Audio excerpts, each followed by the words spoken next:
윤석열 내란의 그 장기적인 목표는 부정선거를 핑계로 국회를 해산하고 장기 집권을 획책한 것으로 보입니다. 그러나 해피일이면 왜 12월 3일이냐라는 것은 12월 3일자 내란을 촉발시킨 것이 바로 명태균 수사라는 것을 제가 오전에 질의를 했는데요. 이어서 하겠습니다.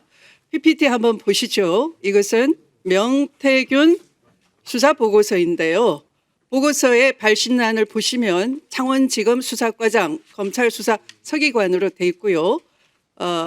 이것을 검사장한테 수신처로 해서 보내고 있습니다. 자, 윤석열과 그 배우자 김건희 그리고 여당 정치인이 연루된 대형 사건입니다. 살아있는 최고 권력의 심장부와 관련된 사건을 검사도 아닌 수사관에게 배당했습니다. 그리고 10월 8일자로 그 수사관은 명태균이 혐의가 없다라는 웃기는 보고서를 보냈습니다. 이게 상식적으로 납득이 안 되죠. 보시더라도 얼마나 납득이 안 되냐 하면 명태균 사건 주요 일지를 한번 보시겠습니다. 10월 8일 회미협점 의견 송치 전, 한 달 전이죠. 바로 대형 사건임을 이미 감지를 하는 보도가 있었어요. 10월 21일 그러니까 한 열흘 좀 지나서 강혜경 씨 제보가 언론을 탑니다. 김건희가 김영선 공천 주고 명태균의 생계를 책임지게 했다라는 증언이 나오고요. 또 10월 31일 더불어민주당에서 윤석열의 직접 개입한 육성을 공개합니다. 그 김영선이 공천 좀 해줘라 했다. 그래서 당에서 말이 많다 하는 그 유명한 녹취인 것이죠. 이것만 보더라도 저 수사관의 무혐의 결정이 얼마나 황당한지 금방 드러나 버린 겁니다. 조롱한 거죠, 법치를. 자, 그리고 제가 법무부 장관 시절에 윤석열 검찰총장을 감찰하고 징계 청구했을 때 주로는 특징이 있습니다. 공소시효 지나가기를 획책하면서 이 수사권이 없는 인권감독관실 조사권밖에 없는 데를 장모 사건도 보내서 사건을 매장하는 버릇이 있더라고요. 이것도 마찬가지입니다. 윤석열 검찰총장 시절 배운 바대로 같은 수법을 하는 거죠. 정유미 창원지검장 바로 대표적인 친윤 여검사이죠. 그가 했던 것이 바로 사건을 조사권밖에 없는 수사관에게 보내서 검사의 수사도 거치지 않고 서둘러 종결하려고 했던 이른바 수사 틀어막기 수틀막이라 하겠습니다. 자, 수틀막은 이렇게 해서 미수에 그칠 수밖에 없는 것인데요. 수틀막, 수사 틀어막기 행태가 얼마나 우스웠는지 한번 예를 들어보겠습니다. 24년 10월 26일 황금폰의 위치를 검찰은 파악해냈습니다. 그런데 일부러 압수수색하지 않았습니다. 12.3 개헌 이후에 명태균이 검찰에 자진 제출을 했고요. 또 기자를 통해서 더불어민주당도 또 알고 있는 사실이죠. 아까 오전에 제가 하나 현출해 드렸죠. 아마 날마다 하나씩 공개될 것 같은데 검찰의 수사 틀어막기가 이제 전 국민이 알게 되는 광경이 벌어질 것입니다. 긴장하시기 바랍니다. 자, 11월 13일 한번 보시죠. 수사 보고서입니다. 이 수사 보고서는 이 수사 보고서인데요. 아주 이례적입니다. 한마디로 말하면 이 수사 보고서는 얼마나 김건희 윤석열을 향하는 수사를 틀어막았으면 수사검사 8명이 몽땅 다 합동으로 연명했습니다. 이것은 수사 틀어막기 저항문건이나 다름없습니다. 수틀막 저항문건이라 명명하겠습니다. 검사들은 낱낱이 증거를 제시하고 수사팀의 판단을 제시했습니다. 그리고 수사를 계속해야 되는 이유를 들었습니다. 자, 한번 볼까요? 김건희, 명태균 카톡 하나만 보겠습니다. 김건희가 머투 편집국장 머니투데이를 얘기합니다. 다음 주부터 PNR 여론조사 중단시킴 숫자가 이상하다고 윤이 높게 나온다고 류시스는 편집국장이 글로벌 리서치랑 아는 사이라 갑자기 진행.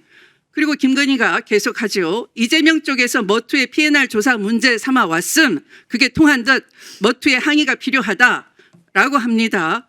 그리고 꽤가 많은 김건희는 이걸 누가 보내왔다고 능지시합니다. 그러자 명태균이 이렇게 답합니다. 제가 정리할게요. 걱정하지 마세요. 그런데 그 후에 실제로 명태균이 끊기면 1분 더 주시기 바랍니다. 명태균이 머니투데이에서 뉴데일리로 여론조사 여론조사 언론사를 변경해서 해결했다라고 합니다.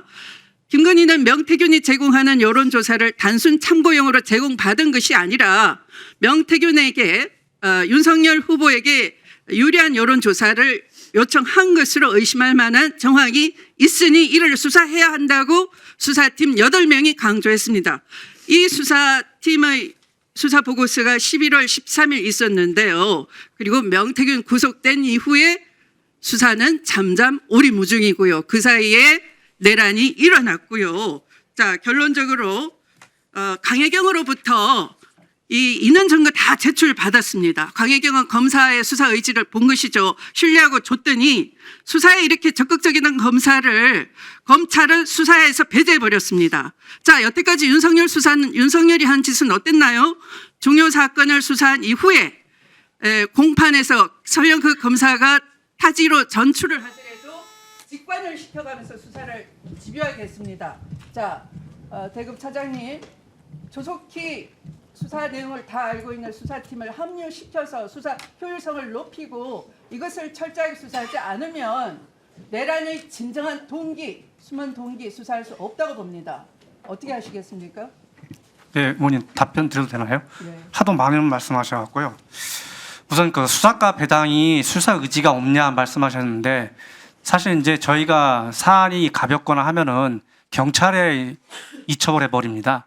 사안이 중하다 생각했기 때문에 검찰에서 하는 거고, 검찰에서 하는 수사 방식은 검사실에서 직접 하는 게 있고 검사 지휘받는 수사과에 내려보내는 게 있습니다.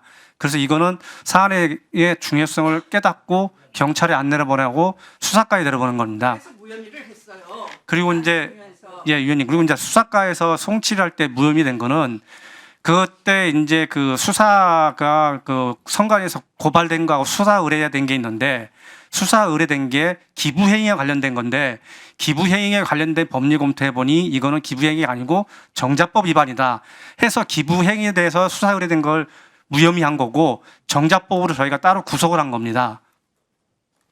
그리고 이제 황금폰 관련해서는 황금폰은 위치가 파악됐으면 저희가 벌써 압수했겠죠. 나중에 압수했지 않습니까? 압수할 생각이 없었으면은 나중에도 압수를 안 했겠죠. 근데 압수를 했기 때문에 그 위치를 찾기 위해서 계속 피의자를 설득하는 과정에서 어디에 돌려서 파기하라, 이것도 계속 이 사람이 딴소리를 하니까 야, 그렇게 손쉽게 인멸할 수 있는데 왜 그렇게 어렵게 하냐 하는 설득 과정에서 나오는 말이고, 결국엔 저희가 이제 받아갖고 다 압수를 했고 수사보고사가 8명으로 연명됐다는데, 저도 사실 저게 수사를 해봤지만 저렇게 수사보고서에 검사가 여러 명이 연명한 건 저도 흔하지는 않은 건데, 저거에 비춰보면은 그 당시도 마찬가지로 수사에 대해서는 철저히 하겠다는 그 의사표시이고, 지금도 저희 그 총장을 비롯해서는 다 수사는 철저히 하겠다는 의지는 변함이 없습니다. 그리고 이제 파견검사 복귀 말씀하시는데, 지금 현재 수사팀은 거의 숫자가 유지가 돼 있고, 그 일부 파견된 거는 이제 다른 청의 업무가 어렵기 때문에 복귀를 했지만, 그 중요 사건이나 할 땐 다시 직대를 해서 와서